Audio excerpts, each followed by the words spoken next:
Ang nakalagay po, Mr. Chair, ang dapat ibinabaon ng kontraktor, 12 linear meters po ang sheet piles. Yan po yung pirmado nila.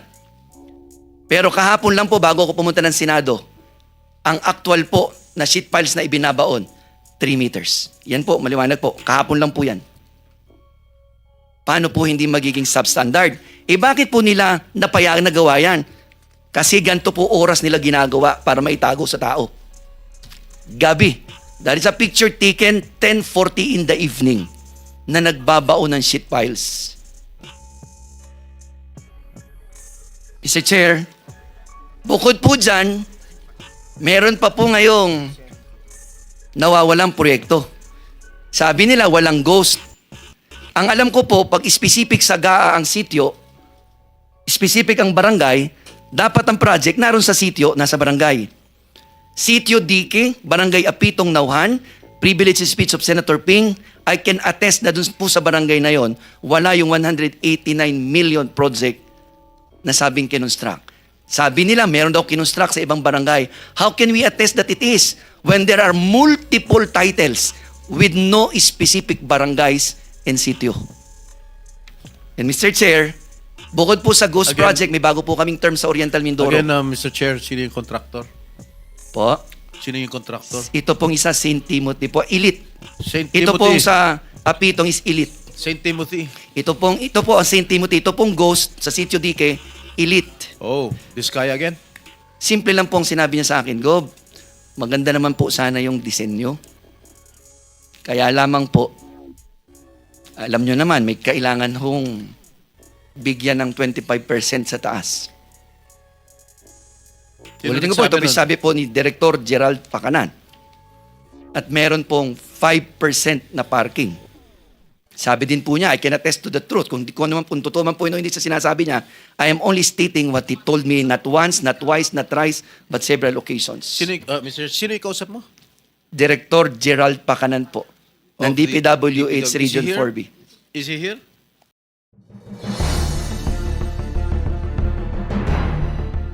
Para hindi maiwanan si Governor Dolor, kanina usapan natin na in connection with the testimony in relation to Mindoro Oriental, total nandiyan na po kayo. Ano po ang pwede niyong i-contribute sa committee na nabanggit po ang inyong probinsya, Mindoro Oriental? Mr. Chairman, good morning po. I traveled 7 hours from my province using the land trip, the Roro, another land trip, the whole night traveling to Bago be kayo here. magpatuloy, siguro po ay sumumpa muna kayo, Governor. Si Rep. Toby hindi na namin pinasumpa because may interparliamentary courtesy po kami.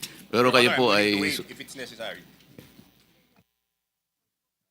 Mr. Chair, Director General, please administer. Maybe you can also request the other resource persons to Okay din sound. to stand up and have their oath administered by the in order for us The not to resource waste persons time. who have not yet administered their oath have not been administered siguro. Si Kong Toby is exempted siguro.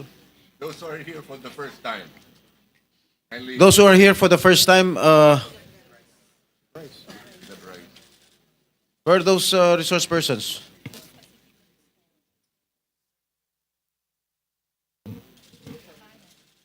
raise your right hand. Do you swear or affirm to tell the truth, the whole truth, and nothing but the truth in this proceeding? Thank you. You may take it. Okay, now proceed, Governor. Mr. Chair, may I be permitted to present a very short presentation so that you will have a context of what truly happened in the province as a microcosm problem in the Philippines. Pwede po ba akong payagan? Minuto lang po, Mr. Chair. O sige, okay. If I may, Mr. Chair, kung ready na po yung slide, kanina po kasi hindi pinapayagan. Mr. Chair, Mindoro Island is situated at the heart of the Philippines. And ang una po ay nagpapasalamat po kami. I have 4 letters para sa inyo ngayon, 4 words. Nagpapasalamat po kami, Mr. Chair, dahil sa liit ng probinsya namin, we were given this much. From 2022 to 2025, we were given a total from DNEP around 12 billion. Pero nung lumabas na po sa GAA, 30 billion. Total insertion po is 17 billion 820 million 439,000 as far as flood control projects are concerned, which are 25 million and above. Ulitin ko po, we did not include your other projects which do not include flood control. Kaya lang po yung pagpapasalamat namin, sino po ba naman probinsyang di magpapasalamat na ganun kadaming pera, napalitan po ito ng panghihinayang. Well, during the Senate hearing in the past, you were discussing about existence or non-existence of a National Flood Mitigation Master Plan. Oriental Mindoro has one. In 2019, we have a Regional Development Council endorsed Flood Mitigation Master Plan, which is a product of several studies conducted by foreign bodies, even local experts, and the provincial government of Oriental Mindoro. It was duly signed and endorsed to DPWH in 2019. Kaya lang po, ang amount po niyan more or less is 12 billion to solve the totality of the problem of flooding. We have already received more than 30 billion. So kung sinunod po yung Flood Mitigation Master Plan ng probinsya, more or less sana, solve na ang problema. Kaya lang po, tingnan niyo po yung nangyari, 2012, 2022, baha, 2023, baha, 2024, 2025, despite the presence of more than 30 billion flood control. Bakit po? This leads to the third P, panlulumo. Bakit po nakakapanlumo? Mr. Chair, simula pa lang po may mali na. Una, di akmang disenyo. Saan po kayo nakakita ng flood control, pero dinisenyo ng DPWH na parang gumagawa ng boulevard? Ano po bang gustong gawin ng DPWH? Boulevard for tourism purpose or flood control? 20 meters na lapad na kalsada, tapos lalagyan ng konting semento sa kanan, konting semento sa kaliwa. As early as March 6, 2023, I called the attention of DPWH and all the contractors. Pinatigil ko po yan 1.5 months. Sabi ko po, you are doing something for my province, you didn't even consult us. Sabi nila, ang drawing daw po ay ginawa to solve the flooding. Pinatigil ko po for 1.5 months. And honestly, Mr. Chair, sinabi ko sa mga kontraktor na yan at sa DPWH, pag namatay ako after this at pinapatay ako, kayo ang nagpapatay sa akin. Because we're talking here of 4 billion pesos in 2023. After that, gumuho na po ng 2024. Mr. Chair, Governor, sino yung kontrakto na yun? Pangalan po ng kontraktor. As early as 2023, ang tanda ko lang po ang isa, SunWest. 2025, Mr. Chair, ito na po yung nangyayari. Baha, baha, baha. Sabi ko sa kanila, ang provincial government gumawa ng gabyo noong 2014. 40 million, 600 meters existing hanggang ngayon. Sang dekada, 40 million, almost 1 kilometer. Pero existing. Yung sa DPWH, pakikita ko po mamaya yung difference. Ang pangalawa po, di na akma ang disenyo, overpriced pa. Balik muna ulit. Sabi po sa unang interview ng DPWH, 1 billion per kilometer. That means 1 million per linear meter. Mr. Chair, ganito ko kaikli, 1 million ang halaga. Second po, binago po nila nung sunod na interview, ginawa pong 700 million per linear meter. Overpriced na, substandard pa po. Ito po ang pangatlong problema. Tingnan nyo naman po ang nangyari sa mga dike sa Oriental Mindoro. Bakal, maliit pa sa daliri ko, sa hinliliit. Sabi na, stain masonry, walang bakal. Gumawa po ng dike, na yan po ang itsura ng pagkakasimento. Ang gitna, puro lupa, puro buhangin. All projects, makikita nyo po. Labu-labong proyekto, different locations. Paano po ang pinakahuling nagtuldok ng substandard design? Nakakuha po ako finally kagabi ng isang disenyo, detailed engineering design, permado ng DPWH. Ang nakalagay po, Mr. Chair, ang dapat ibinabaon ng kontraktor, 12 linear meters po ang sheet piles. Yan po'y permado nila. Pero kahapon lang po, bago ako pumunta ng Senado, ang actual po na sheet piles na ibinabaon, 3 meters. Yan po, maliwanag po. Kahapon lang po yan. Paano po hindi magiging substandard? Bakit po nila napayagan na gawa yan? Kasi ganito po oras nila ginagawa para maitago sa tao. Gabi. That is a picture taken 10:40 in the evening na nagbabaon ng sheet piles. Mr. Chair, bukod po dyan, meron pa po ngayong nawawalang proyekto. Sabi nila walang ghost. Ang alam ko po, pag specific sa GAA ang sitio, specific ang barangay, dapat ang project naroon sa sitio, nasa barangay.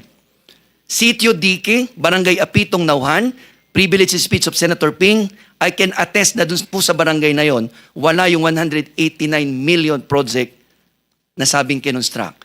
Sabi nila, meron daw kinonstruct sa ibang barangay. How can we attest that it is when there are multiple titles with no specific barangays and sitio? And Mr. Chair, bukod po sa Ghost Again- Project, may bago po kaming term sa Oriental Mindoro. Again, Mr. Chair, sino yung contractor? Po, Sino yung contractor? ito pong isa St. Timothy po, elite. St. Ito Timothy. pong sa Apitong is elite. St. Timothy. Ito po ang St. Timothy. Ito pong Ghost sa Sitio Dike, elite. Oh, this guy again? At ito pong sunod na Manananggal Project. Bakit po Manananggal? Kasi ang nakalagay po sa contract is 325 meters. Ang ginawa lang nila noong 2023 ay 189 na wala ang kalahati. Tapos ngayon po, pumutok ang ISO, binabalikan po para pong Manananggal. Binabalikan po yung kalahati ng katawan pagtapos na. Totoo po yan. Sino pong kontraktor? St. Timothy po. Mr. Chairman, bakit po nangyari to? Ito na po ang dulo. Bakit po nangyari? Kasi may kailangan pong itago. Bakit kinakailangan 20 meters na puro buhangin ang laman? Tinanong ko po si Director Pakanan ng DPWH. March 2023, July 2024, May 2025, June 2025, and July 2025, August 2025. Simple lang po ang sinabi niya sa akin, Gob, maganda naman po sana yung disenyo. Kaya lamang po, alam nyo naman, may kailangan hong bigyan ng 25% sa taas. Sino Ulitin ko po, ito nagsabi nun? sabi po ni Director Gerald Pakanan. At meron pong 5% na parking.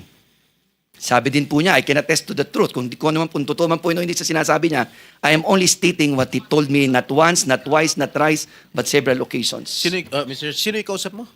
Director Gerald Pakanan po, ng Of the- DPWH is he Region here? 4B. Is he here? Is he here? Was he invited? Meron pa daw po, Mr. Chair, na 12% others.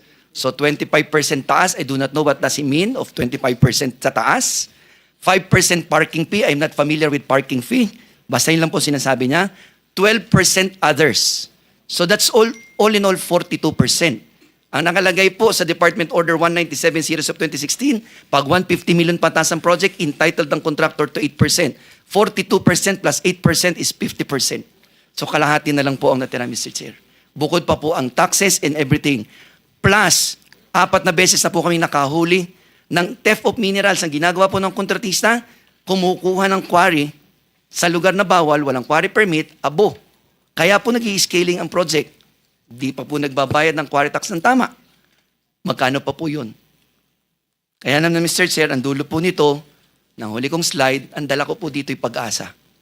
Na sana sa pamamagitan po ng komiting ito at ng direktiba ng Pangulo ng Pilipinas, and with the assumption of Secretary Vince Dizon, matitigil na po ito. Secondly, na yung pong dapat proseso sa ilalim ng batas na ang mga proyektong tulad nito ay ikinukonsulta sa ilalim ng Sections 25, 26, and 27 ng Local Government Code para sa mga lokal na halal at lokal na sanggunian ng bawat lokal na pamahalaan. At ang ikatlo po sana, na naway ang mga proyektong may gantong klaseng halaga ay dumadaan sa pagsusuri ng Regional Development Council at kung ano man po ang inendorso ng mga local government units at ng Regional Development Council, yun ang ilagay lahat sa NEP at kung ano man po yun at kung may pagbabago man, handa po ang mga lokal na pamahalaan na makipagtulungan sa pambansang pamahalaan para sa atin. Buwis po ito ng mamamayan. Buwis po ito ng bawat isa sa atin. Maraming salamat po. sa iyo, Governor Dolor. Mula sa iyong panghihinayang at panlulumo, ay nagkaroon ka pa ng pag-asa pala na nakikita sa ating bansa.